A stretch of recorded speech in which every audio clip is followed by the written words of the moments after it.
বুবু আসবে, বুবু আসবে রে, আইসা বুবু আবার সে আর পাইবে না। আমি বললাম যে আমার দেশে আমার খুব কষ্ট লাগলো যে এমনি তো নরেন্দ্র মোদী নাকি আমাকে ডক্টর ইউনূসের সাথে মিটিং করবে না, তো বিশাল দাম, তো এই জন্যই মিটিং করবে না। ডক্টর ইউনূসও বললো অসুবিধে নেই, তোরা করলো কি না করলো কি। পরে কি থাইল্যান্ডে ঠিকই নরেন্দ্র মোদী সহ ওনার সাঙ্গপাঙ্গরা যে বসে আছে, ডক্টর ইউনূস মানে আমাদের অফিসার যখন ঢুকলো বলছে ওম শান্তি নমো নমো। ঠিক না বে ঠিক? ছাত্ররা ক্লাসে অপেক্ষায় থাকে না স্যার ক্লাসে অপেক্ষায় থাকে? কারা অপেক্ষায় থাকে? স্যার যখন ঢোকে ছাত্ররা উঠে দাঁড়ায় না বসে থাকে? আমরা ভিডিওর মাধ্যমে কি সেটা দেখেছি? পাকামো ডক্টর ইউনূস তো চেনো না, পাগল। ওর আবুল হায়াত আল্লাহ বাড়াই দিক বলে না, আমি ওর আবুল হায়াত আরো দরকার। ঠিক না বে ঠিক? শুধু তাই না, ওম শান্তি নমো নমো করেই ক্ষান্ত হয়নি। আমার ডক্টর ইউনূস একটা কাজ করলো, আমার খুব খারাপ লেগেছে। যে আমার মনে হয় কি বলেছে, ইংরেজিতে বলেছ তো আমি অত ভালো বুঝবো না, তবে বাংলা হলে এরম হতে পারে যে শেখ হাসিনা সরকার আমাদের বারবার দরকার, কারণ সে পদ্মা সেতু করেছে, মেট্রো রেল করেছে, তারপরে আপনার এই যে রোহিঙ্গাদের এই নিতে আমাদের এখানে খাতি দেয়, তারপরে যে টানেল করেছে, এক্সপ্রেস ওয়ে করেছে, এক্সিভেটেড ওয়ে, এইসব অনেক কিছু করেছে, বিমান এয়ারপোর্ট সব করেছে। তা আমাদের উন্নয়নের জন্য শেখ হাসিনার আবার একটু দরকার। ঠিক না বে ঠিক? আবার একটু দরকার, কারণ জয়শঙ্কর বলেছে আমাদের দেশের সবচেয়ে কল্যাণ চায় নাকি ভারত। শুনেছেন কিনা আপনারা? জয়শঙ্কর বলেছে আমাদের দেশের কল্যাণকামী নাকি সবচেয়ে অন্য দেশের তুলনায় বেশি হইল ভারত।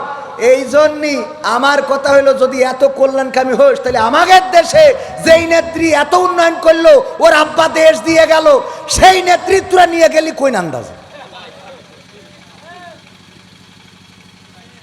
আমাকে দরকার আছে না নাই? ডক্টর ইউনূস বলল তুই আমাকে কারেন্ট দিবি না, আদানির কারেন্ট বন্ধ করতে, তুই আমাকে পানি দিস নে, অসুবিধে নেই। মানে অসুবিধা নেই বলিনি, বলিস এগুলো তো দিতে হবে, তাও যদি না দিস গরু দিবি না, অসুবিধা নেই। পেঁয়াজ তোর ওই আলু ও না দিলেও কোনো অসুবিধা নেই, কিন্তু আমাকে নেতৃত্ব দে। ঠিক না বে ঠিক? কিন্তু দাদার কথা হইলো না, পাইছি যখন ছাড়বো না। মানে ওই যে অনেক সাধনার পরে আমি পেলাম তোমার মন, কথা কই না, সাধনার পরে, অনেক সাধনার পরে।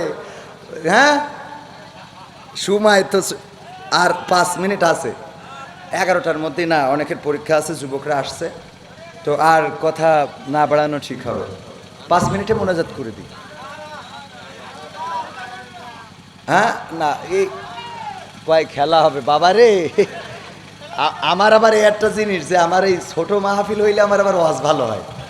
মানে কেন জানেন? কেন জানেন? মানে এনে তো জানাওয়ালা লোক কম, এই জন্য ওদের মধ্যে মনে হয় যে আমি সেরা, কিন্তু লোক যখন বেশি হয়ে যায় তখন আমার ভয় করে যে এর মধ্যে না জানি কোন মালটা আছে। সমস্যা সমস্যা, আল্লাহ আমার হেদায়েত করুক, বলেন আমিন। আমি আর এখন মানসির হেদায়েত চাই না, আমার চাই। যাই হোক, কথা কত বলবো, কত গান তো মনে চাই বলতে। মা বোনেরাও আছে পর্দার অন্তরালে, হ্যাঁ ওনারাও তো শুনতে চায়। আর সামনে পুরুষ থাকার কারণে মা বোনীদের ওয়াজ তেমন করাই হয় না। আবার মা বোনীদের ওয়াজ করবো কি? আজকে পয়লা বৈশাখে আমার কোনো পুরুষই দেখলাম না যে সেরকম সাজুগুজু করিয়ে লিপস্টিক দিয়ে টিপ পরে ঘুরে বেড়াচ্ছে। কিন্তু মা বোনীদের জন্য মোট মনে হইলো যে বৈশাখ মাস না আসলেই ভালো হইতো। ঠিক না বে ঠিক? সাজুগুজু আছে না নাই?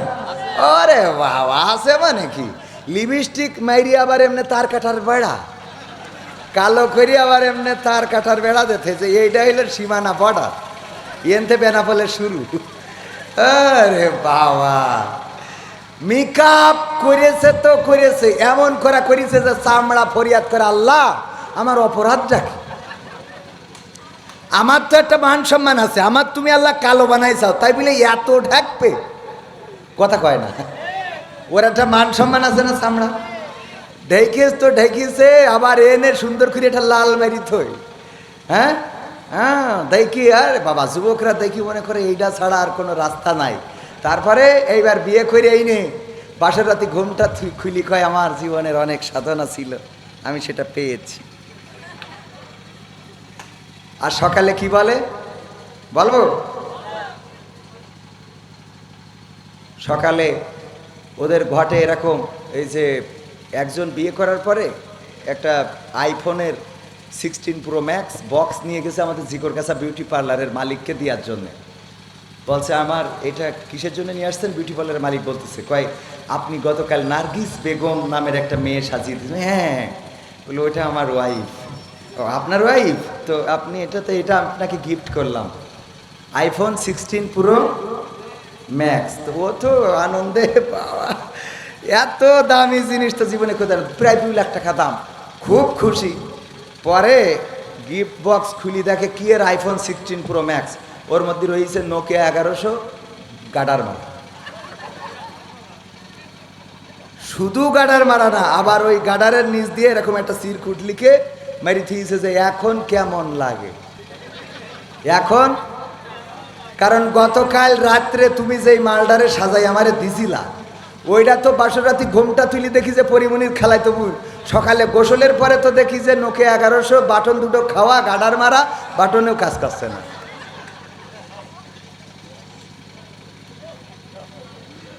ঠিক না? ঠিক আছে না? নাই? এরপরে একটা গান গাই, ওটা মনে পড়ছে না কি যেন, আমার ক্যামেরাম্যানরা বলতে পারবে, যে আমি মরি না কেন, আমি পারি না আর পারি না, আমি কেন মরি না, আজরাইল কি চিনে না আমারে গো, আমি পারি না আর পারি না, হয়তো 2 দিন পরে মরব, আগে মরলে কি ক্ষতি, ওরে এই দুনিয়ার রং তামাশা বুঝলাম না রে একরতি, ও আমার ঘরের রমণী সে যে কাল নাগিনী, জিকরগাছার বিউটি পার্লার আমার বাজাইলো 12টায়, আমি পারি না আর পারি না। সুন্নাত টুপিতে সুন্নাত, পোশাকেও সুন্নাত আসি, পাথরের আঘাত খাওয়া সেটা যে সুন্নাত, কেন মনে হয় না তোমার কাছে, কেন মনে হয় না তোমার কাছে? ঠিক কিনা? ঠিক মনে হলো না আপনাদের? আর একটু জোরে বলা যাবে? দাড়িতে সুন্নাত, টুপিতে সুন্নাত, পোশাকেও সুন্নাত আসি, পাথরের আঘাত খাওয়া সেটা যে সুন্নাত, কেন মনে হয় না তোমার কাছে, কেন মনে হয় না তোমার কাছে? নবীর প্রেমে তুমি দাওয়াতে তাবলীগ ধারণ করেছ বুকে, সেই তুমি আজ কেন জুলুমের প্রতিবাদে আওয়াজ তোলো না মুখে? নবীর প্রেমে তুমি দাওয়াতে তাবলীগ ধারণ করেছ বুকে, সেই তুমি আজ কেন জুলুমের প্রতিবাদে আওয়াজ তোলো না মুখে? মেসওয়াক করো তুমি রোজ প্রতিদিন, মেসওয়াক করো তুমি রোজ প্রতিদিন, সেখানেও সুন্নাত আছে, পাথরের আঘাত খাওয়া মাঝে মাঝে জেলে যাওয়া সেটা যে সুন্নাত, কেন মনে হয় না তোমার কাছে, কেন মনে হয় না তোমার কাছে?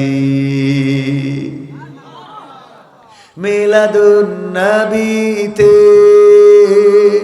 বড় সোচ্চার তুমি, নাকি দেখানো লোক?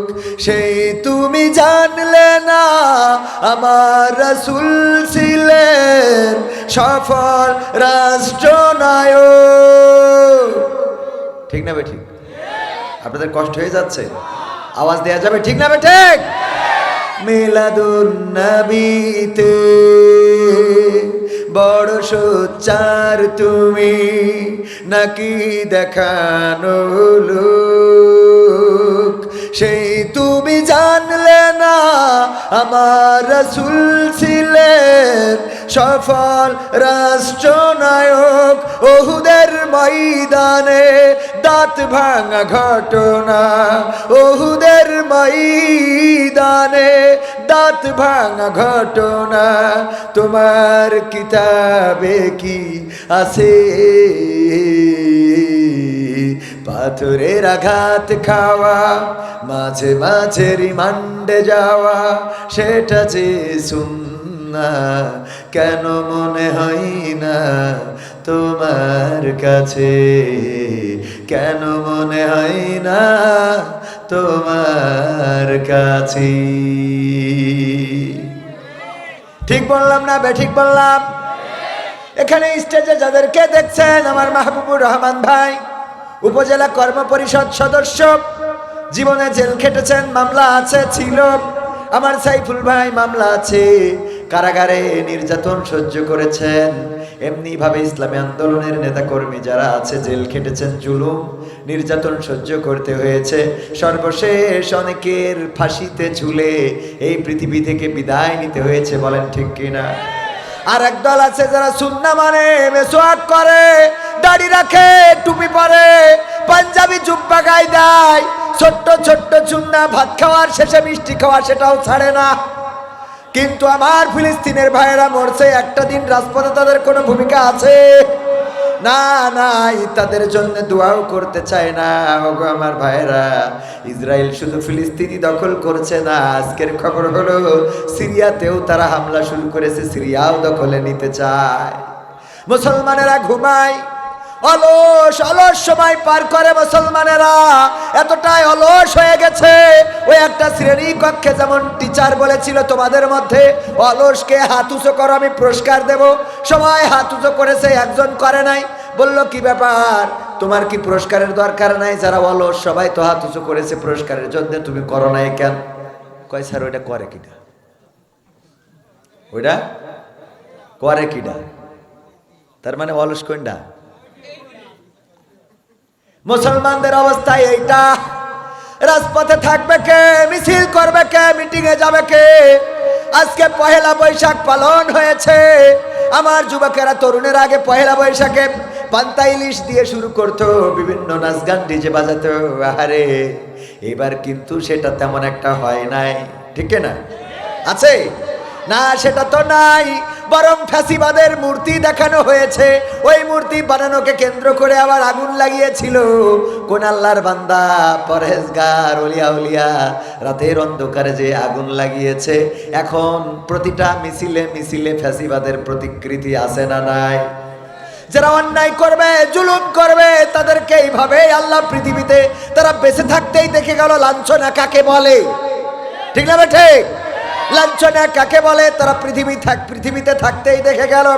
আর যারা আল্লাহর পথে চলে, রাসূলের পথে চলে, যারা দ্বীনের পথে চলে, তারা এতটাই প্রশান্ত আত্মা, দুনিয়ার পরে থাকতেও তাদের কেউ দমাতে পারে না।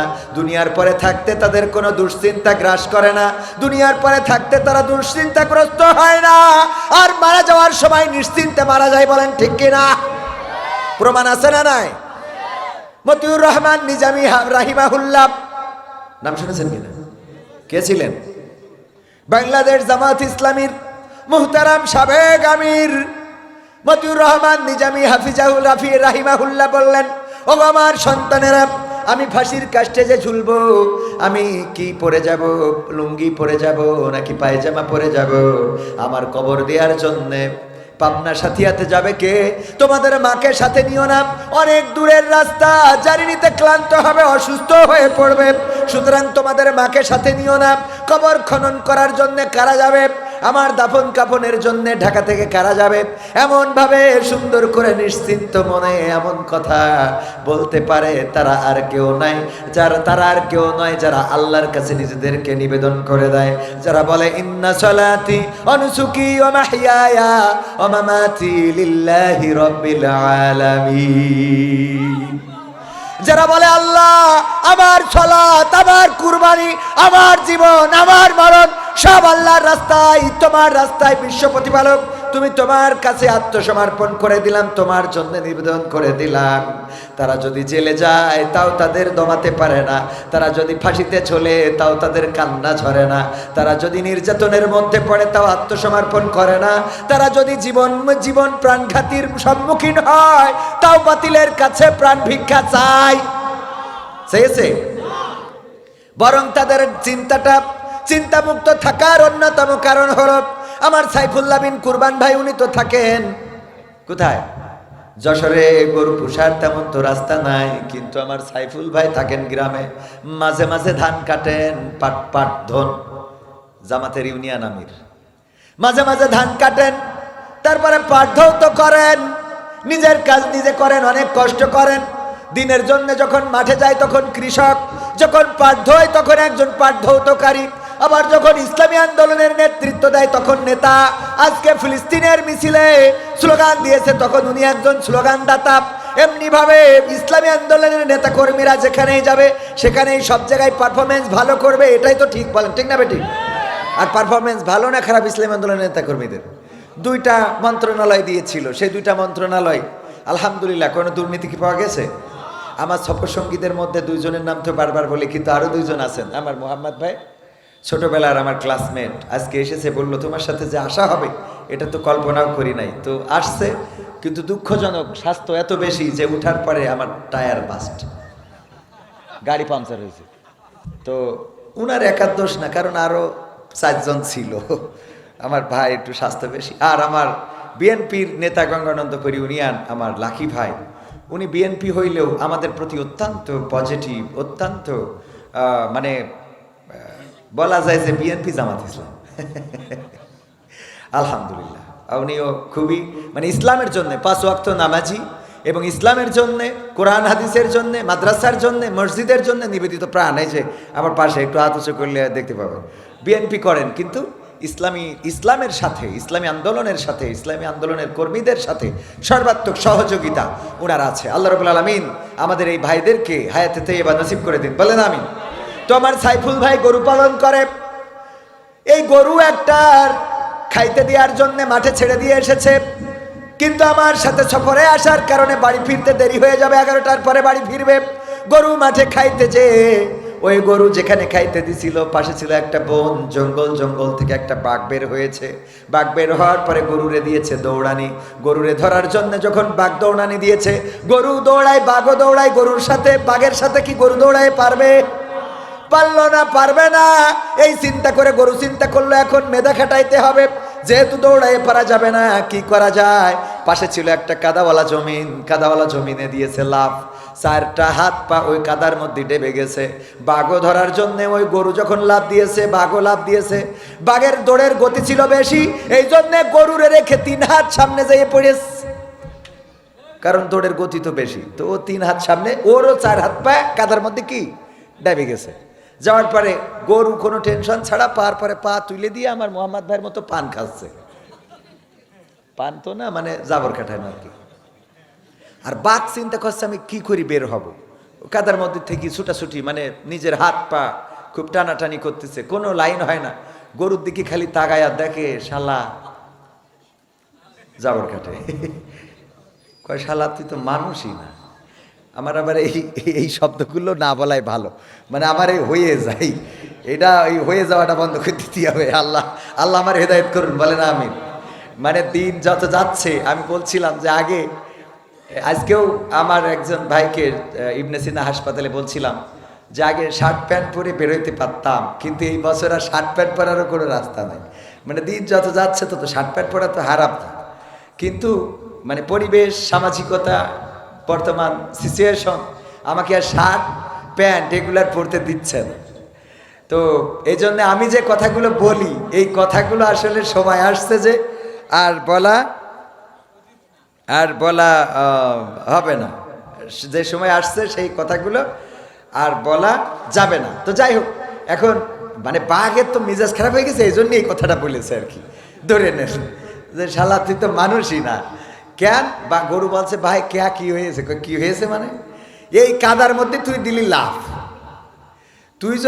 আমি যদি তোরে ধরতাম তাইলে আমি খাতাম, এটা ঠিক, তুই মারা যাতিস কিন্তু আমি তো বাঁচতাম। আর তুই যদি দৌড় দিয়ে পালাই যাতিস তাহলে তুইও বাঁচতিস আমিও বাঁচতাম, দুজনে বেঁচে থাকতাম। কিন্তু আকামটা করলি কি, কাদার মধ্যে দিছিস লাভ, এমন কাদা ওই যে ইঁদুর মারার জন্য যে আঠা দেখেন না বইয়ের মতো মেলায় রাখতে হয়, মানে ওতে পড়লি ও ওতে আরো জড়ায়। তো এই কাদার মধ্যে দিছিস লাভ, এখন না তুইও বেড়াইতে পারবি আমিও বেড়াইতে পারবো। তো গরু বলছে তা ভাই অসুবিধে কি? তো বাঘের মেজাজ আরো খারাপ হয়ে যাওয়ার কথা না, অসুবিধা কি মানে?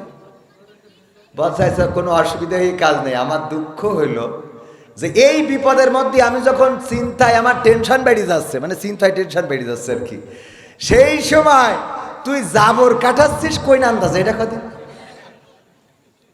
গরু বলছে বাঘ, ও গো বাঘ ভাই, তোমারে যদি আমি ওয়াজ করে শোনাই তাহলে বুঝতে পারবা কি ওয়াজ। ও গো বাঘ, তুমি থাকো বনে আর আমি থাকি কোথায়?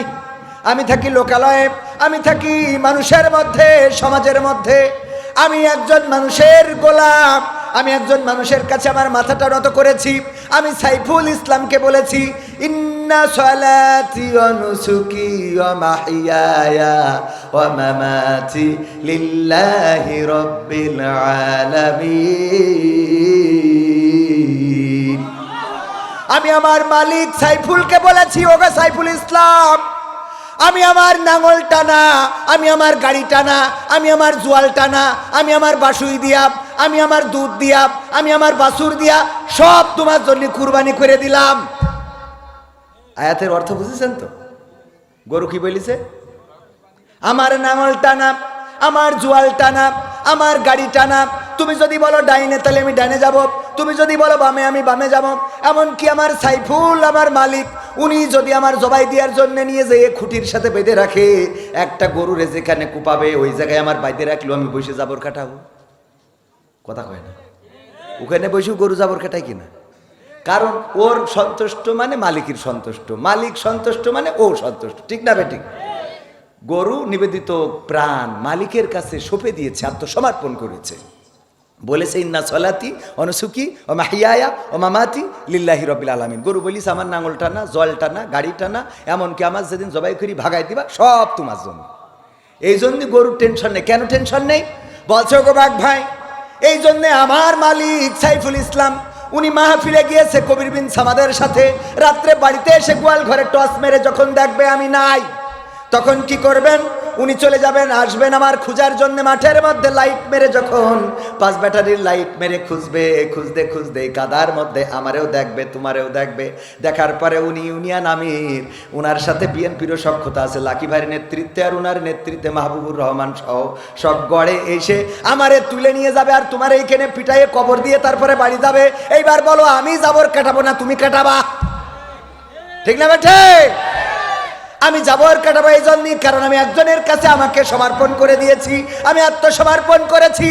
যেমন আত্মসমর্পণ করেছিল ইব্রাহিম আলাইহিস সালাম, বলেছিল ইন্নী ওয়াজ্জাহতু ওয়াজহিয়া লিল্লাযী ফাতারাস সামাওয়াতি ওয়াল আরদ হানিফা ওয়া মা আনা মিনাল মুশরিকিন। ওগো আল্লাহ, আমি সমস্ত দিক থেকে আমার মুখটা তোমার দিকে ঘুরাই দিয়ে ঘোষণা করে দিলাম আমি কোনো মুশরিকদের সাথে নেই। ইব্রাহিম আলাইহিস সালাম আত্মসমর্পণ করেছিলেন। এমন আত্মসমর্পণকারী হওয়ার দরকার আছে না নাই? আপনারা রাজি আছেন ইনশাআল্লাহ? আমি আলোচনা করতে চাই সূরা তাহার 55 নম্বর আয়াতে কারিমা তেলাওয়াত করেছি। সূরাটা মাক্কি সূরা, নাজিল হয়েছিল এমন সময় যেই সময় আল্লাহর নবী দিনের দাওয়াত দিতে পারতেন না বলে ফরিয়াদ করেছিলেন, ওগো রব, তুমি যদি ইসলামের মধ্যে আবু জাহেল, আবু লাহাব, উতবা, শাইবা, মুগিরা, অথবা তুমি যদি ওমরের মতো একজন ব্যক্তিকে ইসলামের জন্য কবুল করে নিতে, তাইলে তোমার ইসলামের ভাবমর্যাদা বেড়ে যেত। এই দোয়া যেই সময় আল্লাহর নবী করেছিলেন সেই সময় এই সূরাটা নাজিল হয়েছিল। সূরার নাম কি? সূরা তাহা। সূরার নাম কি? সূরা তাহা এই সূরার 55 নম্বর আয়াত আমরা তেলাওয়াত করি, সবাই পড়েন। মিনহা খালাকনাকুম ওয়া ফিহা নুঈদুকুম ওয়া মিনহা নুখরিজুকুম তারাতান নুখরা। কোথায় পড়ি আমরা বলেন? আমরা যে কবরস্থানে পড়ি কোন কারণে পড়ি, কিসের কারণে?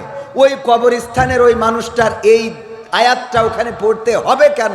আমি এটা খোঁজার জন্য, আমার এক খালু মারা যাওয়ার পরে হঠাৎ চিন্তা হলো আমি একটু তাইলে খুঁজে দেখি যে এই আয়াতটা আসলে ওখানে কেন পড়া লাগবে। তো খুঁজে খুঁজে যা পাইছি আপনাদের বলতে চাই, শুনতে রাজি আছেন? শুনবেন ইনশাআল্লাহ? কারা কারা রাজি? দুটি হাত দেখতে চাই। লিল্লাহি তাকবীর। আল কোরআনের আলো, আল হাদিসের আলো, আমার নেতা তোমার নেতা, নারায়ে তাকবীর। সত্যি কি শুনতে চান? শুনতে চান? হাত টান টান করেন তো দেখি। হ্যাঁ করেছেন? ঝড় উঠে গেছে, ঝড় উঠে গেছে, এখনই শেষ করে দেব আমি তো সঙ্গীত।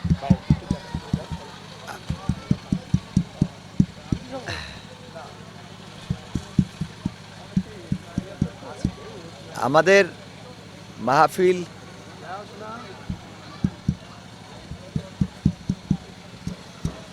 আলহামদুলিল্লাহ বলেন। আমাদের মাহফিল ছোট হইলেও, মানে মাহফিলটা তো আমার ভাইজান ঘরোয়া পরিবেশে করেছেন, ছোট হইলেও এখানে মিডিয়া দেখেছেন কতগুলো, প্রতিটা মিডিয়ার ভিউজ এরকম, কোনোটা 1 লাখ, কোনোটা 50,000, কোনোটা তার বেশি 2 লাখ, গড়পড়তে 1 লাখ যদি ধরেন, এখানে প্রায় 20টা মতো ক্যামেরা আছে। তার মানে 2 মিলিয়ন মানুষ আমাদের সাথে রয়েছে। কয় মিলিয়ন? 2 মিলিয়ন, মানে কত? 20 লক্ষ। কয় লক্ষ? 20 লক্ষ মানুষ আমাদের সাথে কিন্তু রয়েছে। সম্মানিত ভাইরা, তো হাত উঁচু করাইছিলাম কারেন্টের মধ্যে, তো আবার দেখে আর জোরে জোরে হাত উঁচু করেন। অনেকেই বুঝতে পারছেন যে কেন। বাম হাত নামান, বাম হাত নামান, ডান হাতটা এরম নাড়েন নাড়েন। ঝড় উঠে গেছে, ঝড় উঠে গেছে। সুতরাং এই ঝড়ের মধ্যে আমরা কিছু ঝড়োভাবে কাজ করতে চাই।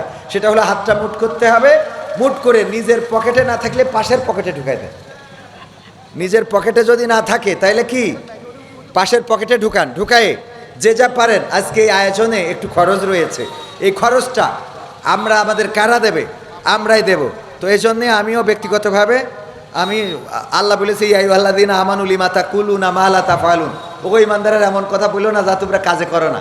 আমি চাবো, আমি দেবো না, তাহলে আল্লাহ আমার বাটাম টানবে না? তো আমি 500 টাকা দিলাম, আল্লাহ দানকে কবুল করুন। আপনারা 500, 100, 1000, 2000, 2 লাখ, 2 লাখ তো নিয়ে আসার কথা।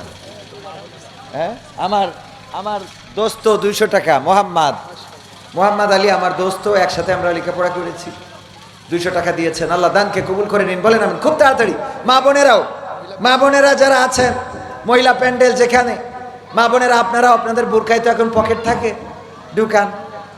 ঢুকায় কিছু আল্লাহর ওয়াস্তে দেন। আল্লাহ দানকে কবুল করুন, বলেন আমিন। কেউ 100 টাকার নিচেই দেবেন না, 50 টাকা এটা ছোট হয়ে যায়, 100, 200, 500, 1000 টাকা ছোট এই মাহফিলটা আল্লাহর কাছে কবুল হয়ে যাবে। ও আমার ভাইয়েরা, আল্লাহ রাব্বুল আলামিন নিয়ে ধন বোঝে মন ফেরত দিতে, কথা কয় না, ফেরত দিতে কতক্ষণ? নিয়ে ধন বোঝে মন ফেরত দিতে কতক্ষণ? আল্লাহ যখন নেন নিতেই থাকেন, নিতেই থাকেন, নিতেই থাকেন, আবার যখন দেন তখন দিতেই থাকেন, দিতেই থাকেন, দিতেই থাকেন। আল্লাহ নেওয়ারও মালিক, দেওয়ারও মালিক, বলেন সুবহানাল্লাহ। আল্লাহর কাছে সম্পদের কি অভাব আছে? না, সম্পদের অভাব নাই। আল্লাহ যাকে চান তাকে পরিমিত রিজিক দান করেন। আল্লাহর কাছে যিনি নিবেদিত প্রাণ হয়ে যায়, আত্মসমর্পণকারী হয়ে যায়, তার রিজিকের দায় দায়িত্ব কার হয়ে যায়? পৃথিবীতে আল্লামা সাঈদীর সুন্দর একটা বয়ান রয়েছে, আপনারা জানেন, সুন্দর করে বলেছে, সকাল বেলায় পাখিগুলো বাঁশবাগানে কিচির মিচির করে ডেকে আল্লাহর প্রশংসা আদায় করে চলে যায়, বিকাল বেলা আল্লাহ রাব্বুল আলামিন তাদেরকে খাইয়ে পেট ভরিয়ে আবার ওই বাঁশবাগানে ফিরিয়ে দেয়। সুবহানাল্লাহ বলবেন না? ওই পাখির রিজিকের চিন্তা আমরা কি করি? নদীর মাছের রিজিকের চিন্তা আমরা কি করি? কুত্তার রিজিকের চিন্তা কি আমরা করি? না, করি না। যেই কুত্তা বেঁধে রাখা হয় সেই কুত্তার খাবার দিতে হয়, কিন্তু যেই কুত্তা এড়া খেয়ে বেড়ায় ওই কুত্তার খাবারের অভাব দুনিয়ায় হয়, হয়েছে? অভাব হয় না। ও আমার ভাইয়েরা, জঙ্গলে কত বাঘ, কত ভাল্লুক, কত উল্লুক, কত বানর, কত হরিণ, কত হনুমান, কত প্রাণী, হাজার হাজার লাখ লাখ প্রজাতির প্রাণী। প্রাণী জগৎগুলো মিডিয়ায় দেখলে বোঝা যায় আল্লাহ কত রকম প্রাণী সৃষ্টি করেছেন। এই প্রাণীগুলোর রিজিক ডক্টর ইউনূস দেয়, কথা কয় না, দেয়। ডক্টর ইউনূস মানুষরাই তো খাওয়াইতে পারে না, মানুষের খাওয়াইতে পারে না। পয়লা বৈশাখে আমার বিএনপির নেতারা বলতেছে পয়লা বৈশাখে সবাই দাবি হইলো নির্বাচনটা যেন তাড়াতাড়ি হয়। নির্বাচনটা কি মানে আমাদের এখন ভাই আমাদের কাজ হইলো যাই হোক তাই হোক ওর মধ্যে নির্বাচন ঢুকতেই হবে। মানে অবস্থাটা হয়ে গেছে, একজন বাজারে যাচ্ছে গরু কিনতে, কুরবানি দেবে, তা গরু তা যাওয়ার সময় বলছে বউ যাচ্ছি, তা বলছে ওইরকম ক্ষতি হয় না, তা বলছে কি ক্ষতি হয়, বলছে বলো যাচ্ছি ইনশাআল্লাহ। তা কয় ইনশাআল্লাহ বলার কোনো দরকার নেই, পকেটে টাকা, কিনবো গরু, তো এত ইনশাআল্লাহ বলার কি আছে। তো গরুর হাটে যেয়ে গরু কিনতে যেয়ে দরদাম ঠিক করা হয়ে গেছে, গরুটা নেবে, পকেটে হাত দিয়ে টাকা দেবে, দেখে মাল নেই। তো চারিদিকে হাতায়, কোনো দিকে নেই, কি ব্যাপার, টাকা। গরুর যে বিক্রেতা ও বলতেছে ভাই টাকা বের করেন, বাবারে ইনশাল্লাহ তো পকেটে টাকা ছিল। তা বলছে তা কি হয়েছে, বলছে ইনশাল্লাহ মনে আছে পকেট মারি নিয়েছে। তা বলছে তাহলে তো গরু হবে না, তা বলছে তাহলে ইনশাল্লাহ বাড়ি যেতে হবে। বাড়ি যেয়ে স্ত্রীর কাছে যখন সামনে গেছে, গরু না কিনে নিয়ে, মুখটা তো একেবারে কাচুমাচু, ঠিক কিনা, রান্নাঘর থেকে স্ত্রী বেরোয় বলছে গরু কই, বলছে ইনশাল্লাহ গরু ঠিক হয়ে গেছিল। তা বলছে তারপর, বলছে ইনশাল্লাহ গরু দরদাম করা হয়ে গেছে, তারপর ইনশাল্লাহ টাকা দেব, তারপর ইনশাল্লাহ পকেটে হাত দিয়ে দেখি টাকা নেই, কেন ইনশাল্লাহ সেটা পকেট মেনেছে। তা বলছে তাই এখন এত ইনশাল্লাহ বলছাও কেন, বলছে ইনশাল্লাহ আমি ইনশাল্লাহ বলবো, তা তোর ইনশাল্লাহ আমি ইনশাল্লাহ বলবো, তা তোর কি। তো আমার ভাইজানেরা, নির্বাচনের দরকারও আছে না নাই? এই দেশটারে গড়ার জন্য নির্বাচিত সরকারের দরকার আছে, কিন্তু বর্তমান যে সরকার ডক্টর ইউনূস, তার হাতকেও শক্তিশালী করা দরকার। ফ্যাসিস্টদের পতন ঘটানোর পরে এই দেশে ষড়যন্ত্র চলেছিল, শাহবাগে এক এক নামে, কখনো রিক্সা লীগ, কখনো শ্রমিক লীগ, কখনো ইজি বাইক লীগ, কখনো ব্যাটারি লীগ, কখনো আনসার লীগ, কখনো পুলিশ লীগ, কখনো ভিডিপি লীগ, কখনো ফকির লীগ, কখনো কুত্তা লীগ। সব যে কুত্তা লীগ মানে ওই যে শাহবাগী লীগ, ঠিক না বে ঠিক? গাঞ্জা খোরেরা যে এক এক সময় এক এক আন্দোলন করেছে না করে নাই? যদি ডক্টর ইউনূসের মতো রাষ্ট্রপ্রধান এখন না থাকতেন, তাইলে টেনে হিসড়ে ওখান থেকে নামানো হতো, বলেন ঠিক না? ডক্টর ইউনূস একজন আন্তর্জাতিক ব্যক্তিত্ব, এমন ব্যক্তিত্ব যে তিনি শুধুমাত্র কয়দিন আগে বলছিলাম যে ওবায়দুল কাদের থাকলে বলতো কত খারাপ জাতিসংঘের মহাসচিবকে রোহিঙ্গা বানিয়ে ছেড়েছে, ঠিক না বে ঠিক? কত খারাপ যে জাতিসংঘের মহাসচিব, যার সাথে দেখা করার জন্য আমার দেশের সরকার সুযোগ পায় না অতীতে, আর বর্তমান রাষ্ট্রপ্রধান, প্রধান উপদেষ্টা, তিনি জাতিসংঘের মহাসচিবকে বাংলাদেশে নিয়ে এসে রোহিঙ্গাদের জনপদে পাঞ্জাবি পরে রোজা রাখাই ইফতার করে ছেড়ে দিয়েছে। তুই হিন্দু হইস, রোজা থাকতে হবে, ঠিক না বে ঠিক? রোজা রাখায় ইফতার করায় তারপরে বাড়ি পাঠাই দিয়েছে, এইবার যাও যাবারও করি বেড়া। শুধু তাই নয়, যেই চীনে সফর দিয়েছিল ফ্যাসিস্ট সরকার, 4 দিনের সফরকে শর্ট করে 3 দিন করে চলে আসতে হয়েছিল, কারণ চীনের প্রধানমন্ত্রী তাকে শিডিউল দেয় নাই, তার সাথে দেখা করার জন্যে সুযোগ দেয় নাই। আর আমার দেশের বর্তমান প্রধান উপদেষ্টাকে স্পেশাল বিমান দিয়ে তাদের দেশে নিয়ে যে আপ্যায়ন শুধু করে নাই, বরং তারা আমাদের জাহাজ দিয়েছে, $2.1 বিলিয়ন সহযোগিতা, বিনিয়োগ এবং আমাদের ঋণ দিয়েছে। তারপরে এখানেই ক্ষান্ত না, আমাদের অন্য উপকরণ 2028 সাল পর্যন্ত শুল্কমুক্ত বাণিজ্য সুবিধা সব কিছু আমাদের করে দিয়েছেন। আমাদের আজকে দেখলাম সংসদ ভবনের পাশে চীন থেকে এসে ড্রোন প্রদর্শনী হচ্ছে। কি প্রদর্শনী? ড্রোন প্রদর্শনী, যা আমাদের দেশের মানুষ কল্পনাই করে না, কথা কয় না।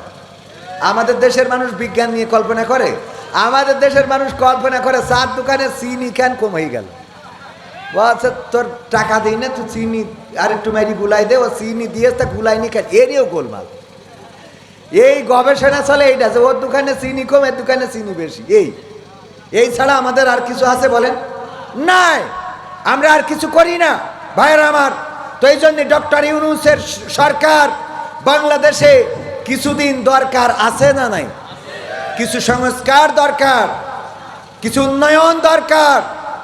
এই দেশে আলেম ওলামারা, আপনারা দেখেছেন গত 12 তারিখে ডক্টর মিজানুর রহমান আজহারি, শায়েখ আহমদুল্লাহ, মুহতারাম জামাতের সেক্রেটারি জেনারেল মিয়া গোলাম পরোয়ার সহ সব এক কাতারে এসেছে।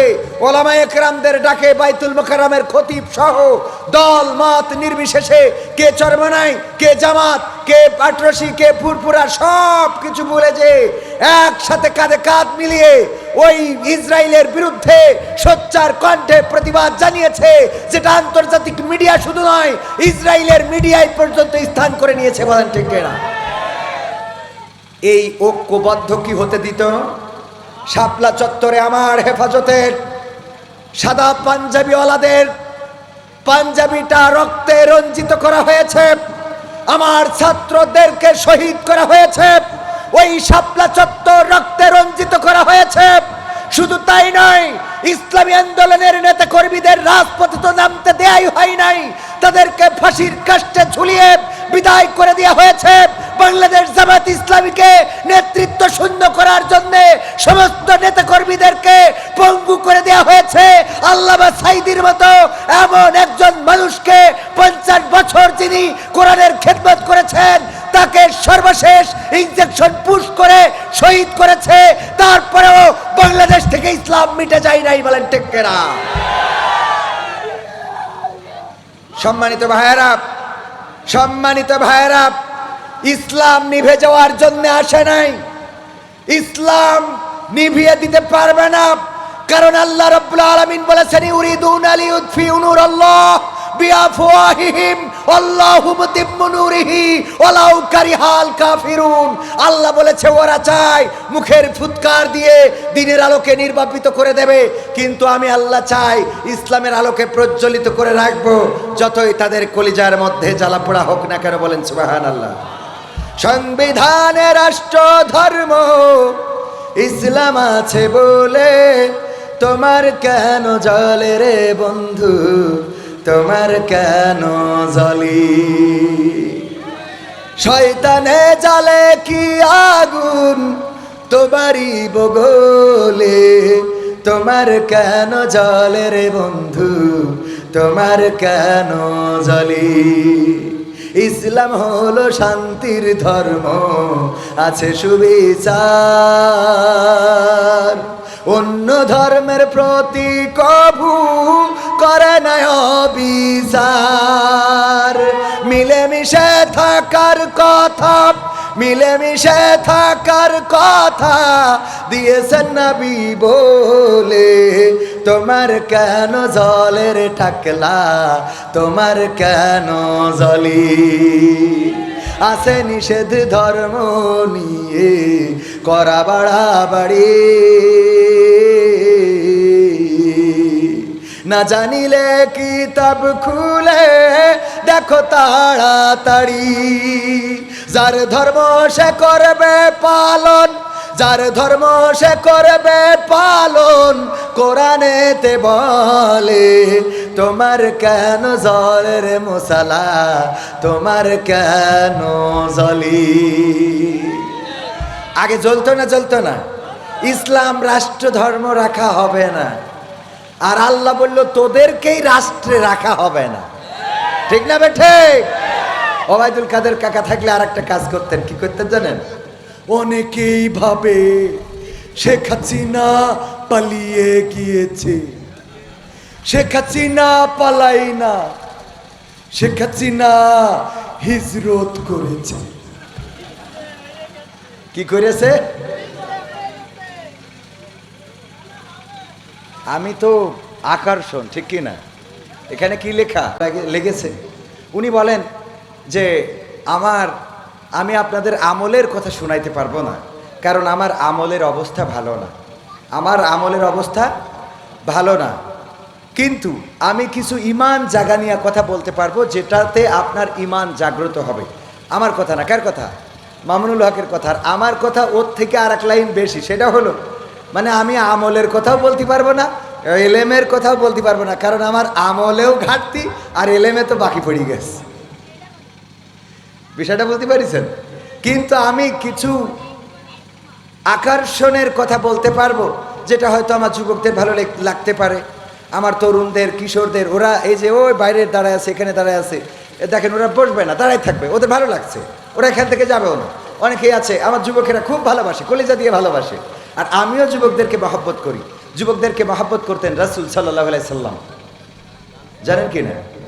বিশ্বনবী যদি কোথাও মজলিসে বসতেন, যদি মজলিসে আলোচনা করতেন, আর এমন সময় যদি কোনো যুবক এসে দাঁড়িয়ে যেত, আর ওই জায়গায় যদি বসার কোনো জায়গা না থাকতো, পাটির কোনো ব্যবস্থা যদি না থাকতো, বিশ্বনবী সাল্লাল্লাহু আলাইহি সাল্লাম নিজের গায়ের চাদরটা খুলে দলা করে তারপরে ওই যুবকের কাছে ছেলে দিতেন। বলেন সুবহানাল্লাহ।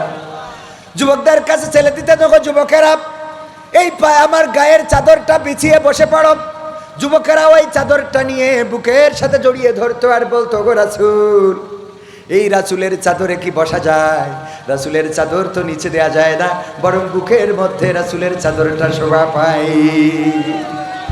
আল্লাহ রাসূল যুবকদেরকে মহব্বত করতেন। ওগো আমার যুবকেরা, আমার সোনার টুকরা ছেলেদের জন্য আল্লাহ রাসূলের এক সাহাবীর জীবনী আমি একটু শোনাতে চাই। বিশ্বনবীর একজন সাহাবী ছিল, অনেকেই জেনে থাকতে পারেন। তার পূর্বের নাম ছিল আব্দুল উজ্জা। যতদিন তিনি মুসলমান ছিলেন না ততদিন নাম ছিল কি? আব্দুল উজ্জা, মানে ওজ্জার গোলাম। ওজ্জা বলে একটা মূর্তি ছিল মক্কায়। ওজ্জা, লাত, মানত, হবল, এগুলো মক্কায় মূর্তি ছিল। কয়টা? কথা কয় না, কয়টা? 360টি মূর্তি ছিল মক্কায়। ওজ্জা নামের একটা মূর্তি ছিল, দেবতা ছিল। আব্দুল উজ্জা মানে ওই দেবতার গোলাম। মদিনায় যখন রাসূল হিজরত করলেন, আব্দুল উজ্জা চাচার বাড়িতে মানুষ সবাই ঘটনাটা জানেন, কিন্তু এটার সর্বশেষ যেটা, সেটা আমি আমার যুবকদেরকে শোনাতে চাই। ওগো যুবকেরা, এই যুবক মানুষ আব্দুল উজ্জা বিয়ে শাদিও করে নাই। চাচাকে বললেন, ওগো চাচা, নবী মুহাম্মদ সম্বন্ধে আপনার ধারণা কি? চাচা বলল, আমি মনে করি যে মুহাম্মদ মদিনায় হিজরত করেছে সাল্লাল্লাহু আলাইহি ওয়াসাল্লাম, তিনি আল্লাহর প্রেরিত বান্দা এবং রাসূল। বলল, যদি মনে করেন তাইলে কি কালেমাটা পড়া যায় চাচা? বলল, না, কালেমা পড়া যাবে না। কারণটা কি? কারণ হলো আমার বাপ দাদারা যেই ধর্ম করে গিয়েছে, যেই দল করে ভারতে গেছে, আছে না নাই? ওদের সব যাবে, কিন্তু দল ছাড়বে। এরম আছে না নাই? প্রধানমন্ত্রী থেকে শুরু করে একেবারে তৃণমূল পর্যায়ের ইউনিয়ন পরিষদের চেয়ারম্যান পর্যন্ত পালানো। আর চায়ের দোকানে বসে বিড়ি টানে আর বলে, আপা ফিরবে। কথা কয় না? এটা লজ্জা থাকা উচিত না? খেলা হবে পাকামো। একেবারে প্রধানমন্ত্রী থেকে শুরু করে ইউনিয়ন পরিষদের চেয়ারম্যান পর্যন্ত পালাই গেল। এখনো তুমি আশা করো তোমার বুবু আসবে, আসবে, কিন্তু বুবু আইবা, তুমি আইবা গো, তুমি আইসা বুবু সিয়ার পাইবা না। ঠিক না বেঠে? বুবু আসবে, বুবু আসবে রে, আইসা বুবু আবার সে আর পাইবে না। আমি বললাম যে আমার দেশে আমার খুব কষ্ট লাগলো যে এমনি তো নরেন্দ্র মোদী নাকি আমাকে ডক্টর ইউনূসের সাথে মিটিং করবে না, তো বিশাল দাম, তো এই জন্যই মিটিং করবে না। ডক্টর ইউনূসও বললো অসুবিধে নেই, তোরা করলো কি না করলো কি। পরে কি থাইল্যান্ডে ঠিকই নরেন্দ্র মোদী সহ ওনার সাঙ্গপাঙ্গরা যে বসে আছে, ডক্টর ইউনূস মানে আমাদের অফিসার যখন ঢুকলো বলছে ওম শান্তি নমো নমো। ঠিক না বেঠে? ছাত্ররা ক্লাসে অপেক্ষায় থাকে না, স্যার ক্লাসে অপেক্ষায় থাকে? কার অপেক্ষায় থাকে? স্যার যখন ঢোকে ছাত্ররা উঠে দাঁড়ায় না, বসে থাকে। আমরা ভিডিওর মাধ্যমে কি সেটা দেখেছি? পাকামো, ডক্টর ইউনূস তো চেনো না, পাগল। ওর আবুল হায়াত আল্লাহ বাড়াই দিক, বলে না আমি, ওর আবুল হায়াত আরো দরকার। ঠিক না বেঠে? শুধু তাই না, ওম শান্তি নমো নমো করেই ক্ষান্ত হয়নি। আমার ডক্টর ইউনূস একটা কাজ করলো, আমার খুব খারাপ লেগেছে যে আমার মনে হয় কি বলিস ইংরেজিতে বলিস তো আমি অত ভালো বুঝবো না, তবে বাংলা হলে এরম হতে পারে যে শেখ হাসিনা সরকার আমাদের বারবার দরকার, কারণ সে পদ্মা সেতু করেছে, মেট্রো রেল করেছে, তারপরে আপনার এই যে রোহিঙ্গাদের এই নিতে আমাদের এখানে খাতি দেয়, তারপরে যে টানেল করেছে, এক্সপ্রেস ওয়ে করেছে, এক্সিভেটেড ওয়ে, এইসব অনেক কিছু করেছে, বিমান এয়ারপোর্ট সব করেছে। তা আমাদের উন্নয়নের জন্য শেখ হাসিনার আবার একটু দরকার, ঠিক না বে ঠিক? আবার একটু দরকার, কারণ জয়শঙ্কর বলেছে আমাদের দেশের সবচেয়ে কল্যাণ চায় নাকি ভারত। শুনেছেন কিনা আপনারা? জয়শঙ্কর বলেছে আমাদের দেশের কল্যাণকামী নাকি সবচেয়ে অন্য দেশের তুলনায় বেশি হইল ভারত। এই জন্যই আমার কথা হইলো, যদি এত কল্যাণকামী হোস তাহলে আমাদের দেশে যেই নেত্রী এত উন্নয়ন করলো, ওর আব্বা দেশ দিয়ে গেল, সেই নেতৃত্বরা নিয়ে গেলি কোন আন্দাজে? আমাকে দরকার আছে না নাই?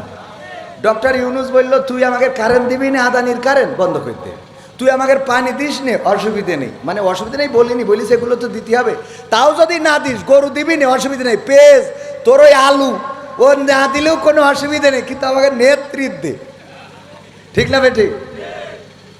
কিন্তু দাদার কথা হইলো না, পাইছি যখন ছাড়বো না, মানে ওই যে অনেক সাধনার পরে আমি পেলাম তোমার মন, কথা কই না, সাধনার পরে, অনেক সাধনার পরে।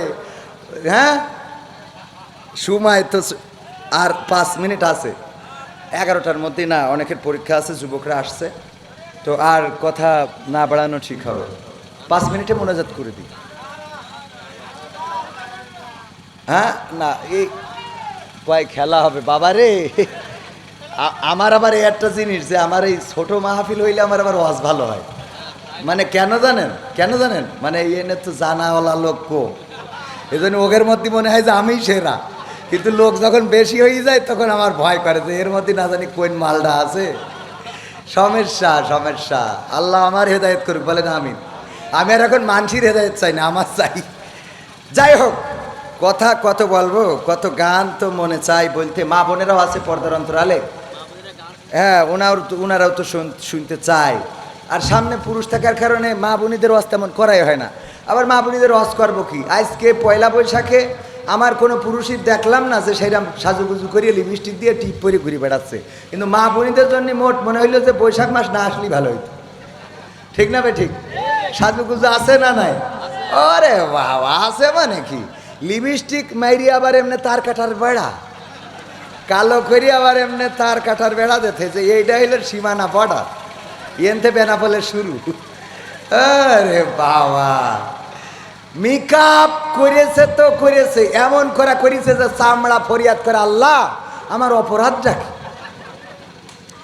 আমার তো একটা মান সম্মান আছে, আমার তুমি আল্লাহ কালো বানাইছাও তাই বলে এত ঢাকবে? কথা কয় না, ওর একটা মান সম্মান আছে না? চামড়া ঢেকিস তো ঢেকিছে, আবার এনে সুন্দর করে একটা লাল মারি থই। হ্যাঁ দেখি, আর বাবা যুবকরা দেখি মনে করে এইটা ছাড়া আর কোনো রাস্তা নাই। তারপরে এইবার বিয়ে করে এই নে বাসর রাতে ঘুমটা খুলি, কয় আমার জীবনের অনেক সাধনা ছিল, আমি সেটা পেয়েছি। আর সকালে কি বলে বলবো?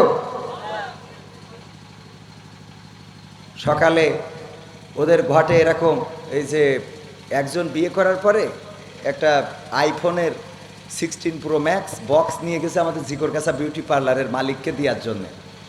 বলছে আমার এটা কিসের জন্য নিয়ে আসছেন? বিউটি পার্লারের মালিক বলতেছে, কয় আপনি গতকাল নার্গিস বেগম নামের একটা মেয়ে সাজিয়ে দিয়েছেন। হ্যাঁ, বলে ওইটা আমার ওয়াইফ।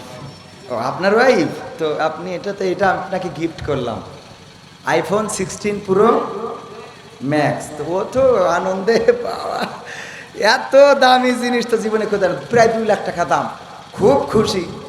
পরে গিফট বক্স খুলি দেখে কি এর আইফোন 16 প্রো ম্যাক্স, ওর মধ্যে রয়েছে নোকিয়া 1100 গাডার মারা। শুধু গাডার মারা না, আবার ওই গাডারের নিচ দিয়ে এরকম একটা সিরকুট লিখে মেরি থিয়েছে যে এখন কেমন লাগে এখন।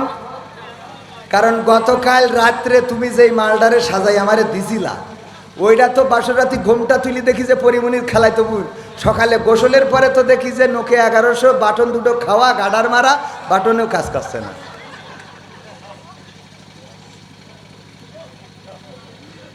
ঠিক না বে ঠিক আছে না নাই?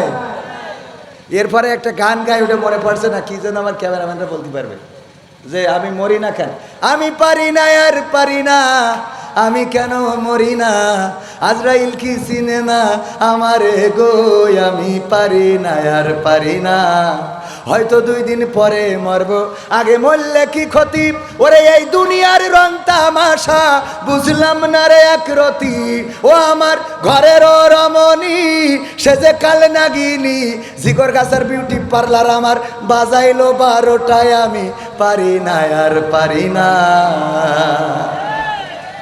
এই গানটা পুরুষরা গেয়েছে বলে বলে আমি পারি না আর পারি না, আমি কেন মরি না, আজরাইল কি চিনে নাই আমারে গো। আর এই গান যদি আমার মা বোনেরা বানাইতো তাইলে ওরা বলতো আমি পারি না আর পারি না, আমার স্বামী কেন মরে না, আজরাইল কি চিনে নাই আমার স্বামী রে গো, আমি পারি না আর পারি না। ঠিক না বেঠে? আল্লাহর নবী মেরাজ থেকে আসলেন, এসে বললেন ওগো নারীরা শোনো, তোমরা বেশি বেশি সাদাকা করো, দান করো, কারণ আমি দেখেছি অধিকাংশ নারীরা জাহান্নামী। বিশ্ব নবীর সাহাবীরা বললেন ওগো নবী, কোন অপরাধের কারণে নারীরা এত বেশি জাহান্নামী? আল্লাহর নবী বললেন বড় কারণ 2টা। সবাই বলেন কয়টা? মা বোনেরা কান খুলে শোনেন, বড় কারণ কয়টা? 2টা। এটা পুরুষদেরও জানার দরকার, অবিবাহিত যারা তাদেরও জানার দরকার। এইগুলো জানার পরে যারা বিয়ে করবা তারা পুশ করবা, তবে আবার ডার্লিং রে বইল না যে শোনো 2টা বড় কারণ আছে, এখন শিখাইও না, হ্যাঁ, বিয়ের পরে। তুমি যার লাগে এমবি ভরো তার তো বাটন ফোন, ওরে কেমন করে বুঝবে রে সে, কেমন করে বুঝবে গো সে, ডিজিটাল তোর মন। তুমি যার লাগিয়া, তুমি যার লাগিয়া এমবি ভরো তার তো বাটন ফোন, মেসেজ দিলে সিন করে না, দেয় না তো রিপ্লাই, ভিডিও কলে বলবা কথা, ক্যামেরা তার নাই রে, ক্যামেরা তার নাই, ওরে ডিজিটাল এই যুগ জামানাই, ডিজিটাল এই যুগ জামানাই, অ্যানালগ তার মন। তুমি যার লাগিয়া, তুমি যার লাগিয়া এমবি ভরো তার তো বাটন ফোন, প্রেম প্রীতি ভালোবাসা বিয়ের আগে নয়। ঠিক না বেঠে? প্রেম প্রীতি ভালোবাসা বিয়ের আগে নয়, মনের মধ্যে রাখো যুবক আল্লাহ তাআলার ভয় রে, পরকালের ভয়, ওরে তবেই তুমি মুক্তি পাবা, তবেই তুমি মুক্তি পাবা দোজখের আগুন। তুমি যার লাগিয়া, তুমি যার লাগিয়া এমবি ভরো তার তো বাটন ফোন। মেসেজ আছে না নাই? ওগো আমার যুবকেরা, পহেলা বৈশাখ যারা পালন করেছে, উল্লুক ভাল্লুক ঘোড়া, তারপরে বানর হনুমান, এইগুলো নিয়ে যারা মিছিল করে বেড়ায়, ওটাতে কোনো ফায়দা নাই। আজকে পয়লা বৈশাখকে কেন্দ্র করে এই তাফসিরুল কোরআন মাহফিল যারা এসেছেন, যারা শুনছেন, যারা বসেছেন, আমল নামায় সওয়াব লিখে দিচ্ছেন কে? শুধু সওয়াব লিখে দিচ্ছেনই না, আল্লাহ পরকালের ময়দানে কিতাবটা ধরিয়ে দিয়ে বলবেন ইকরা কিতাবাকা কাফা বিনাফসিকা আল-ইয়াওমা আলাইকা হাসিবা, পড়ো তোমার কিতাব, পড়ে তুমি তোমার হিসাব করে দাও, নিজের হিসাব করার জন্য নিজেই যথেষ্ট। আমি বলি প্রতিটা পাতা উল্টাতে উল্টাতে দেখবেন এখানে গুনায় ভরা, প্রতিটা পাতায় গুনায় ভরা। কত চায়ের দোকানে বসে আড্ডা দিয়েছেন, সিনেমা হলে গিয়েছেন, মনিহারে এবার বরবাদ দেখে জীবনটারে বরবাদ করেছেন, এমন আছে না নাই? বরবাদ দেখে, তারপরে আরো যা আছে, ইউটিউব দেখে, ফেসবুক দেখে, ফ্রি ফায়ার খেলে, পাবজি খেলে, ট্রেন রোডে যে টিকটক করে, এমনি ভাবে করে করে করে করে আমলের খাতাগুলো সব বদ আমল দিয়ে ভরা। আজকের এই মাহফিলে যারা এসেছেন, এই মাহফিলটা এই কিতাবের মধ্যে থাকবে না? থাকবে না? এটাও থাকবে, কারণ আমার আল্লাহ বলেছেন ফামাইয়ামাল মিসকালা যাররাতিন খায়রান ইয়ারা ওয়া মাইয়ামাল মিসকালা যাররাতিন শাররান ইয়ারা। আল্লাহ বলেছেন যাররা পরিমাণ ভালো কাজ যদি কেউ করে সেটাও দেখাবেন কে? আল্লাহ দেখাবেন। আর যদি যারা পরিমাণ খারাপ কাজ কেউ করে সেটাও আল্লাহ দেখাবেন। আজকের এই মাহফিলে যারা এসেছেন, আজকের তারিখটা কত? 14 এপ্রিল 2025। এই সালের এই তারিখটা যখন আমলের খাতায় দেখা যাবে, বলবেন আল্লাহ দেখো তোমার কোরআনের বয়ান শুনেছিলাম, তুমি তো বলেছো ওয়াইযা কুরিয়াল কুরআনু ফাসতামিউ লাহু ওয়া আনসিতু লাআল্লাকুম তুরহামুন। আমার আল্লাহ বলেছেন যখন তোমাদের সামনে কোরআন পড়া হবে, কোরআন থেকে বলা হবে, তখন তোমরা চুপ থেকে তোমাদের হৃদয়ের কান দিয়ে শুনবে, যাতে করে তোমাদের উপরে আল্লাহ রহমত বর্ষণ হতে পারে। ওগো আল্লাহ, তোমার কোরআনের বয়ান চুপ থেকে বসেছিলাম, শুনেছিলাম, এই তারিখে এই আমলটা আছে, তুমি যদি চাও তাইলে এই আমলের ওসিলায় গোটা জীবন জিন্দেগির গুনাহ ক্ষমা করে দিতে পারো। আমার আল্লাহ রাব্বুল আলামিনের এত দয়া, এত মায়া মহান রবের, তিনি চাইলে আজকের এই মাহফিলটায় আমাদের সমস্ত জীবন জিন্দেগির গুনাহ ক্ষমা করে দিয়ে নাজাতের ওসিলা করে দিতে পারেন। সবাই জোরে জোরে বলেন সুবহানাল্লাহ। আল্লাহর এখতিয়ার আছে না নাই? আল্লাহ যাকে চান তাকে জাহান্নামে দিবেন। একজন পতিতা কুত্তাকে পানি পান করালো, একজন পতিতা কুত্তা সে পিপাসার্ত, ওড়নাটা আরো দু একটা কাপড় গিট্টু দিল, তারপরে পানির মধ্যে ঢুকিয়ে দিল, কূপ থেকে উঠালো, নিংড়ে কুকুরের গালে ঢেলে দিল, কুকুরটা পানি পান করলো, তারপরে কুকুরটা বেঁচে গেল। আমার আল্লাহ রাব্বুল আলামিন কুকুরকে পানি পান করানোর কারণে এই পতিতাকেও জান্নাতের বাসিন্দা করে নিলেন। বলেন সুবহানাল্লাহ। অথচ অপর একজন মহিলা একটা বেড়ালকে খাঁচার মধ্যে রেখে দিয়েছিল, অথবা বেঁধে রেখেছিল, ছেড়েও দেয় নাই, খাইতেও দেয় নাই। এই কারণে বিড়ালটা মারা যাওয়ায় আল্লাহ রাব্বুল আলামিন একটা বিড়াল মারার কারণে ওই রমণীকে, ওই নারীকে জাহান্নামের বাসিন্দা করে দিয়েছে। কুত্তাকে পানি পান করায় জান্নাত পাওয়া যায়, আবার বিড়ালকে মেরে ফেলে জাহান্নাম পাওয়া যায়। আল্লাহ তুচ্ছ কারণে যদি আপনার পরে ক্ষুব্ধ হয়ে যায় জাহান্নাম দিয়ে দেবেন, আবার যদি ছোট্ট কারণে আপনার পরে সন্তুষ্ট হয়ে যায়। বিশ্বনবীর বুখারী শরীফের হাদিস, বিশ্বনবী বললেন, ওগো সাহাবীরা, বনি ইসরাইলদের একজন লোক ছিল, মারা যাওয়ার সময় বলল আমার লাশটা পুড়াবা, তারপরে ছাই বানাবা, তারপরে উড়াইয়ে দিবা, বিকট ঝড়ের দিনে উড়াইয়ে দিবা। সন্তানেরা তাই করলো। আল্লাহ রাব্বুল আলামিন এই লাশটার নতুন করে জীবন দিতে পারলো না? পারলো না? আল্লাহ পারে না? পারে না? আল্লাহ বললেন কুন ফায়াকুন, হয়ে গেল। আল্লাহ বলল হও, হয়ে গেল। যখনই হয়ে গেল আল্লাহ বললেন, ওগো বান্দা, তুমি কেন তোমার সন্তানদের এমন ওসিয়ত করেছিলে যে তুমি মারা যাওয়ার পরে লাশটা পুড়াবে, তারপরে ছাই বানাবে, তারপরে উড়াইয়ে দেবে? কোন কারণে তুমি এমন ওসিয়ত করেছিলে? আল্লাহর নবী বললেন, ওগো আমার সাহাবীরা শোনো, বনি ইসরাইলদের ওই ব্যক্তি বলল, ওগো আল্লাহ, আমি সারাটা জীবন গুনাহ করেছি, অপরাধ করেছি, জেনা করেছি, ব্যভিচার করেছি, তোমার হুকুম আহকাম তরক করেছি। ওগো রব, আমি জানি তুমি আমারে ধরবা আর শাস্তি দিবা, শুধুমাত্র তোমার কাছে ধরা খাওয়ার ভয়ে আমি বলেছিলাম আমার সন্তানদের যেন লাশটা পুড়াইয়ে ছাই বানায় উড়াইয়ে দেয়, যাতে তুমি আমারে ধরে শাস্তি না দিতে পারো। তোমার ভয়ে আমি এই কাজটা করেছিলাম। আমার আল্লাহ রাব্বুল আলামিন বললেন, ওগো আমার বান্দা, শুনে নাও, তোমার মনের মধ্যে আমার কাছে ধরা খাওয়ার ভয় থাকার কারণে তোমার গোটা জিন্দেগির গুনাহ আমি ক্ষমা করে দিয়ে জান্নাতি করে দিলাম। আল্লাহর ইখতিয়ার আছে না নাই? তিনি কাউকে কৈফিয়ত দেন না, তিনি কাউকে জন্ম দেননি এবং তাকেও কেউ জন্ম দেয়নি। তার উপরে কেউ নেই, তার স্রষ্টা বলে কেউ নেই। তিনি এক এবং তিনি একক। তিনি কাউকে জবাব দেন না, তিনি ঘুমান না, তিনি খান না, তিনি আমাদের অভিভাবক। তিনি যাকে চান তাকে ফকির বানান, যাকে চান তাকে আমির বানান।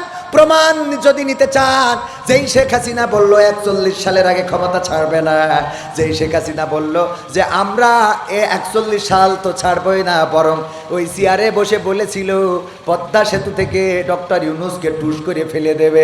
আল্লাহ রাব্বুল আলামিন বলল, তুমি যারে ফেলে দিতে চাইলে আমি তারে কুড়াই এনে তোমার ওই চেয়ারের মালিক বানাইয়ে দিলাম। আল্লাহ পারে না? পারে না? এরপরেও যাদের হেদায়েত হবে না, ওদের হেদায়েত আর নসিবে নাই। কথা কয় না? এইটুক চিন্তা করলেই তো হয়ে যায় যে আহা, যেই চেয়ারে বসে বলেছিল পদ্মা সেতু থেকে টুস করে ফেলে দেবে পদ্মার মধ্যে, সেই চেয়ারে যারে ফেলবে সে আবার ওই চেয়ারের মালিক। এখন সে আবার ওরে ফেরত চাচ্ছে। কয় লাগবে আমাদের? ঠিক না বেঠে? আল্লাহ পারে না? পারে না? চেয়ারের মালিক কে? এরপরেও যাদের লজ্জা হয় না, ওদের অবস্থাটা এমন।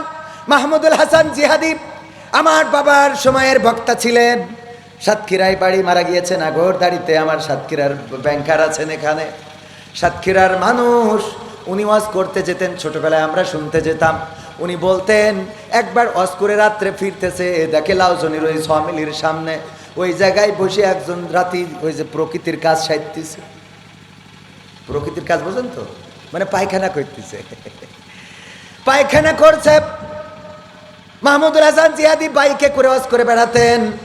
বলল যে আমি চিন্তা করলাম, যেহেতু এমন জায়গায় পায়খানা করতেছে, এটা তো ঠিক না, রাস্তার পাশে একটু মোটরসাইকেলের লাইটটা ঘুরাই ধরলাম, ওর দিকে যেন লজ্জা পেয়ে আর জীবনে এই কাজ না করে।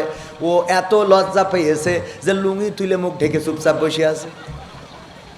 লুঙ্গি তুলে মুখ ঢেকে চুপচাপ বসা, মানে এত লজ্জা পেয়েছে যে নিচে দিয়ে আমফান, সুনামি, টর্নেডো সব হোক, কিন্তু উপরে যেন বাতাস না লাগে। ঠিক না বেটে?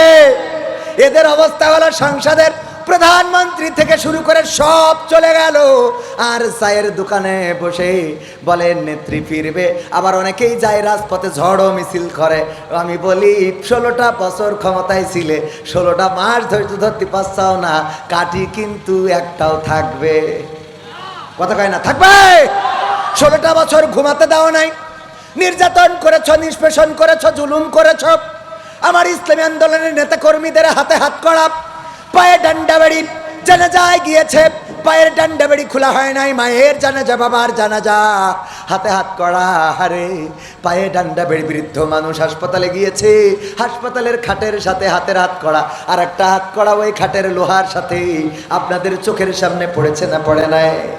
এখন আবার অনেকের হাতে হাত করা দেখলে যারা মায়া দেখায়, ওরা কারা জাতি জানতে চাই।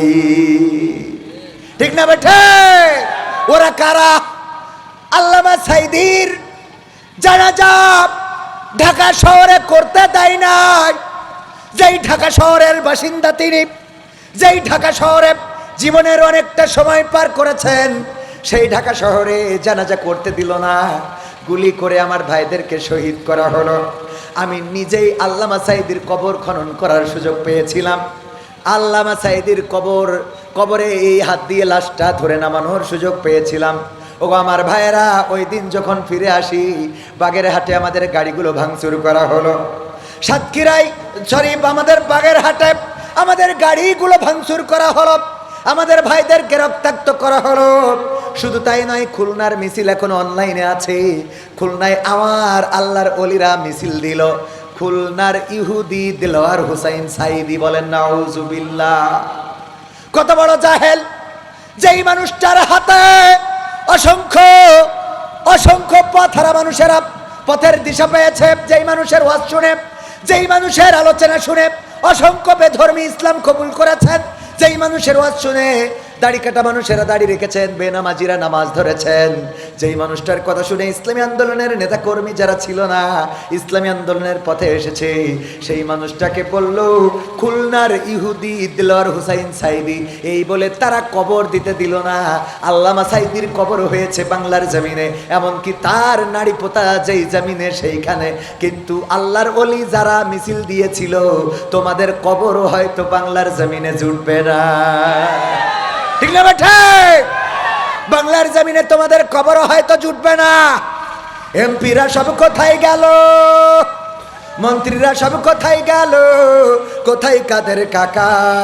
তাদের ছাড়া দেশটা এখন লাগে ফাঁকা ফাঁকা। পালাবো না, পালাবে না, পালাবে না, যাই না তবু দেখা। পালাবে না, পালাবে না, যাই না তবু দেখা। তাদের ছাড়া দেশটা এখন লাগে ফাঁকা ফাঁকা, ওদের ছাড়া দেশটা এখন লাগে ফাঁকা ফাঁকা।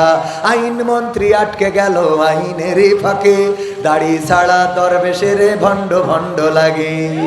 আইন মন্ত্রী আটকে গেল আইনের ফাঁকে, দাড়ি ছাড়া দরবেশের ভণ্ড ভণ্ড লাগে।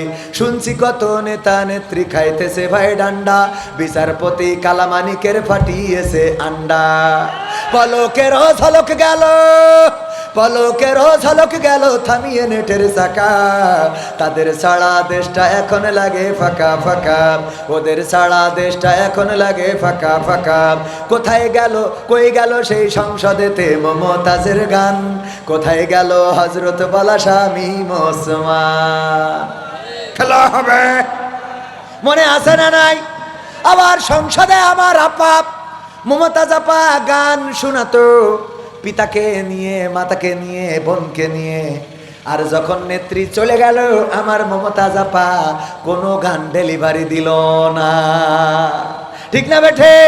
আমি বললাম, ওরে নেত্রী, ওরে মমতাজ আপা, তোর মতো নেমো খারাপ হয় না। ওরে জাহেল, ওরে নেমো খারাপ, ওরে বেঈমান, তুই তোর যখন প্রেমিক ছেকা দিয়ে চলে গেল তখন গান গাইলি, ওরে ও রিক্সাওয়ালা তুই ধীরে ধীরে চালা, তোর সাথে বলবো আমার মনে কত জ্বালা। তোর প্রেমিকের থেকে শেখ হাসিনা কি কম কুমা হয়ে গেল? কথা কয় না? এরপরে যখন তোর স্বামী দাগা দিয়ে চলে গেল তখন আবার গান গাইলি, বন্ধু যখন বউ লইয়া আমার বাড়ির সামনে দিয়া রঙ্গ কইরা হাইটা যায়, ফাইটা যায়, ও বুকটা ফাইটা যায়। গেছে না গাই নাই? অথচ নেত্রী চলে গেল, কোনো ফাটাফাটির গান হইল না। ঠিক না বেঠে? এই জন্যই বললাম বেঈমান নেমো খারাপ। আমি শিখাই দিলাম, ওগো মমতাজ আপা একটা নরমাল গান তো গাইতে পারো। আমার সোনার ময়না পাখি কোন বা দোষে দাদার কাছে গো,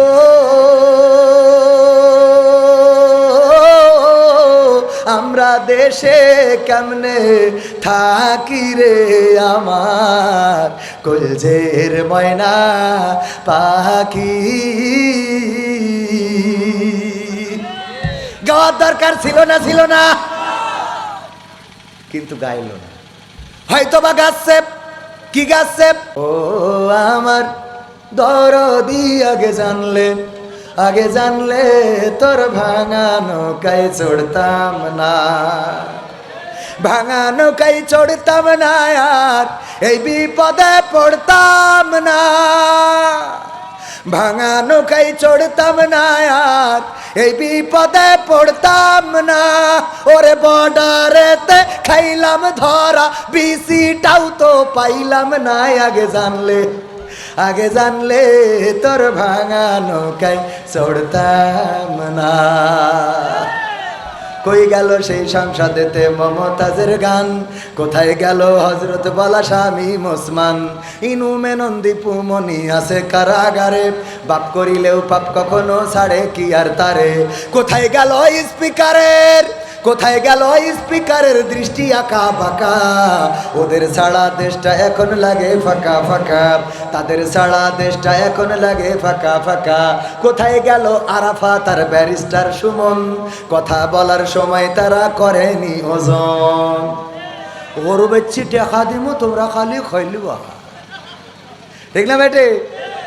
ছাত্রলীগের গায়ে কোট পরলে তারার কোনো ভয় থাকে না, তারা কি থাকে না? মৃত্যু ভাই পালিয়ে যায়, তা মৃত্যু ভাই পালায় যায়, তা তোরা পালালি কেন? কই গেল সেই সংসদেতে মমতাজের গান? কোথায় গেল হযরত বলা স্বামী ওসমান?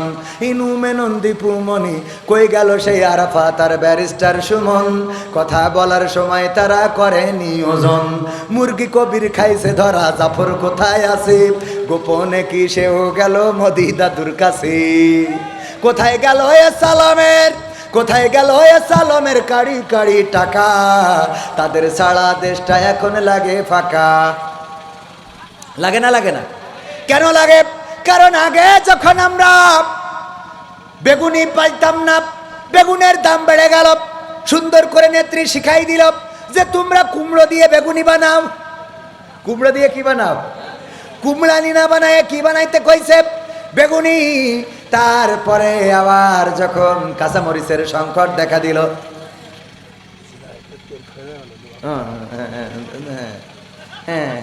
যখন ওই আপনার কি হইল, ওরে বাবা রে কত কথা মনে পড়ে, কিন্তু জেনারেটারে এ তেল এল নাই রে। আজকেই তেল ফুরাবে, সহ্য না করি পারা যায়? ভাই বলছে জেনারেটরে তেল নেই, যে কোনো সময় বন্ধ হয়ে যেতে পারে। তো আমরা তাহলে মোনাজাতের দিকে আগাই, আগামীতে বাকি কথা শোনাবো ইনশাআল্লাহ। আল্লাহ আমাদের তৌফিক দিন, বলেন আমা তৌফিক ইল্লা বিল্লাহ। আলহামদুলিল্লাহি রাব্বিল আলামিন। রব্বানা যালামনা আনফুসানা ওয়া ইল্লাম তাগফির লানা ওয়া তারহামনা লানাকুনান্না মিনাল খাসিরিন। রব্বানা আতিনা ফিদ দুনিয়া হাসানা ওয়া ফিল আখিরাতি হাসানা ওয়া কিনা আযাবান নার। ওগো আল্লাহ, তোমার কাছে গভীর রাতে দুইখানা হাত তুলেছি। আল্লাহ, তোমার বান্দারা যারা হাত তুলেছি, আমরা এতক্ষণ পর্যন্ত যারা কোরআন হাদিসের বয়ান শুনলাম আর বললাম, জানি না কতটুকু ভুল ত্রুটি করেছি। আল্লাহ, ভুল ত্রুটিগুলো তোমার নিজ গুণে ক্ষমা করে দাও। ওগো আল্লাহ, তুমি দয়া করে ভালোগুলো কবুল করে নাও। তুমি আমাদের জীবনের গুনাহগুলো ক্ষমা করে দাও। আল্লাহ, জানি না এই জীবনে কত গুনাহ করেছি। জীবনে এমন অনেক গুনাহ আছে রে, যেই গুনার খবর যদি মা জননী জেনে যেত, মা বলতো এমন কুলাঙ্গার সন্তান তো আমি পেটে ধরি নাই। যদি বাবা জেনে যেত, বাড়ি থেকে ঘাট ধাক্কা দিয়ে বের করে দিত, বেরিয়ে যা, তোর মতো সন্তান আমার এই বাড়িতে জায়গা হবে না। যদি স্ত্রী জেনে যেত, ঘর কন্যা করতো না। আল্লাহ, এমন অনেক অপরাধ আছে। যদি সন্তান জেনে যেত, আল্লাহ বাবা বলে ডাকতো না। গ্রামের বন্ধুরা জেনে গেলে বন্ধুত্ব থাকতো না। আল্লাহ, যদি আমার গুনার খবর তোমার বান্দারা জেনে যেত, এই স্টেজে আমার কথা বলার জন্য মাইকটাও দিত না। আল্লাহ, এমন অনেক গুনাহ আছে পৃথিবীর কেউ জানে না। রাতের অন্ধকারে করেছি, দিনের আলোতে করেছি, জঙ্গলে করেছি, ফাঁকা প্রান্তরে করেছি। আল্লাহ, ছাদের নিচে ছাদের উপরে করেছি। আল্লাহ, যত গুনাহ করলাম পৃথিবীর কোনো মানুষ না দেখলেও তোমার চোখ তো ফাঁকি দিতে পারি নাই।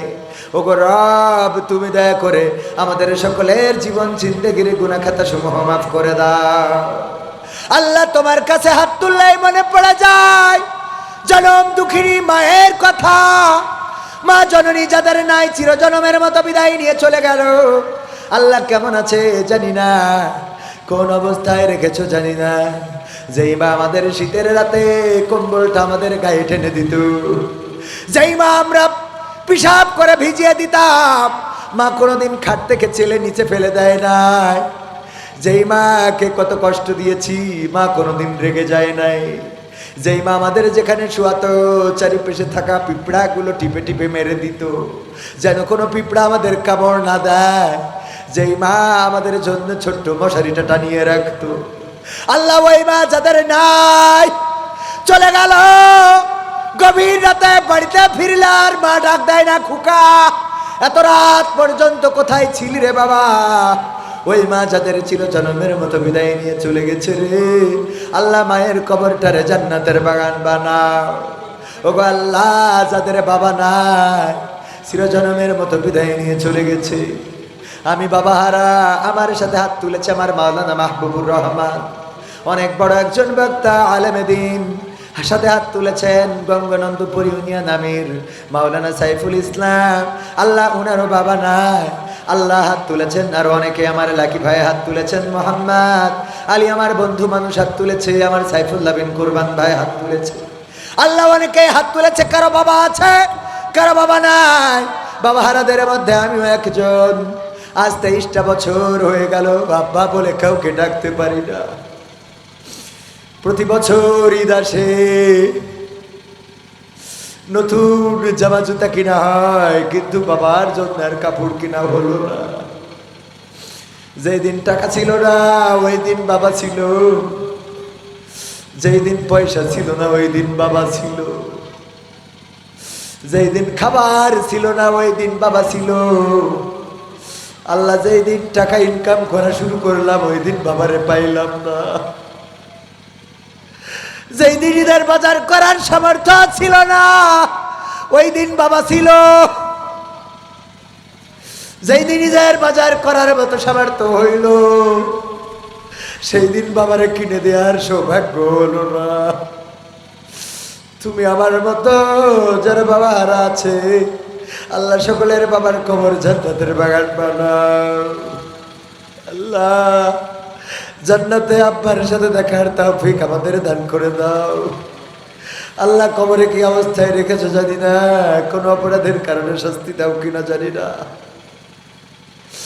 আল্লাহ সন্তানকে মানুষ করতে গিয়ে কত কষ্ট করা লাগে, কত নাফরমানি তোমার করা লাগে। আল্লাহ আমাদের মানুষ করতে যে হয়তো আমাদের বাবারাও তোমার নাফরমানি করেছে, হয়তো তোমার হুকুম আহকাম তরক করে ফেলেছে। আল্লাহ তুমি আমরা সন্তান হয়ে দোয়া করি, ক্ষমা করে দাও, ক্ষমা করে দাও।